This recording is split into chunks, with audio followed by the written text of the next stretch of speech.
Donald Trump ने सबसे बड़ा यू टर्न ले लिया है।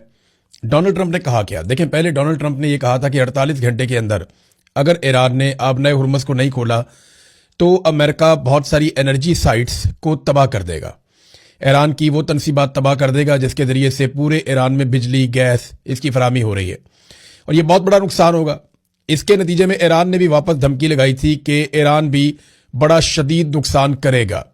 कुछ जो डॉक्यूमेंटेड चीज़ें सामने आई हैं, मैं पहले आपके साथ शेयर कर देता हूं, इससे पहले कि मैं आपको बताऊं कि ईरान ने क्या कुछ करने का दावा किया था। ये क्लैश रिपोर्ट है, ये बताती है जनाब कि ईरान ने रिटेलिएशन में जिन टारगेट्स को शॉर्टलिस्ट किया था कि इनके ऊपर अटैक करेगा, इसमें सऊदी अरब में 2 टारगेट थे। एक डीसैलिनेशन प्लांट था जहां पे वो पानी को, समंदर के पानी को पीने के काबिल बनाते हैं, ये रासुल खैर में।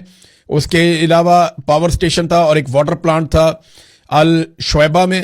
और इसके बाद यूएई के 2 टारगेट्स थे, उनको भी शॉर्टलिस्ट किया था। इनमें एक पीने का पानी का एक प्लांट था और एक न्यूक्लियर पावर प्लांट था बरका का। फिर कुवैत के अंदर 2 शॉर्टलिस्ट किए थे ईरान ने जिनके ऊपर वो अटैक कर सकता था, अलजोर और नॉर्थ अलजोर। ये एक पावर प्लांट है और दूसरा डीसैलिनेशन कॉम्प्लेक्स है जहां पे पीने का पानी तैयार किया जाता है। जॉर्डन, उर्दन में भी 2 ही इन्होंने, दोनों पावर प्लांट थे उर्दन के, जिन दोनों को निशाना बनाने का जो है वो मामला सामने आया था। फिर बहरीन के अंदर 2 टारगेट थे, कतर के अंदर 2 टारगेट थे इसी तरह से। तो ये ईरान के टारगेट्स थे जो ईरान करने जा रहा था। उसके बाद फिर ईरान ने एक और भी तंबीह की थी, एक वार्निंग जारी की थी कि अगर जजीरों के ऊपर हमला किया गया, ईरान के पास जजीरे भी है ना, अगर जजायर के ऊपर हमला किया गया तो तमाम आबी रस्तों में बारूदी सुरंगें भी बिछा देंगे।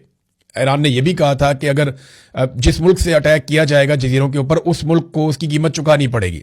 खासतौर पे यूएई के लिए ईरान ने एक वार्निंग जारी की थी, जो मैंने आपको पहले बताया था कि रासुल खैमा जो उनका पूरा शहर है उसको जो है वो अटैक कर सकते हैं। ये ईरानियों ने इसका इशारा दे दिया था, कह दिया था, बाकायदा अनाउंसमेंट हो गई थी। और अब उन्होंने ये कहा कि अगर अमेरिका ऐसा करता है और जजीरों के ऊपर हमला किया जाता है तो तमाम आबी रस्तों में बारूदी सुरंगें हम बिछा देंगे। फिर यहां से, यानी पानी के अंदर से बारूदी सुरंगें उठाना इतना आसान नहीं होता, ये बहुत मुश्किल काम है और इसमें कई महीने लग जाने थे। और पूरी दुनिया के अंदर तेल की ऐसी किल्लत पैदा होनी थी कि आलमी मंडी बिगाड़ पैदा हो जाना था एक बहुत बड़ा, और अभी भी पैदा हो चुका है। तेल की कीमतें लगातार बढ़ती चली जा रही हैं।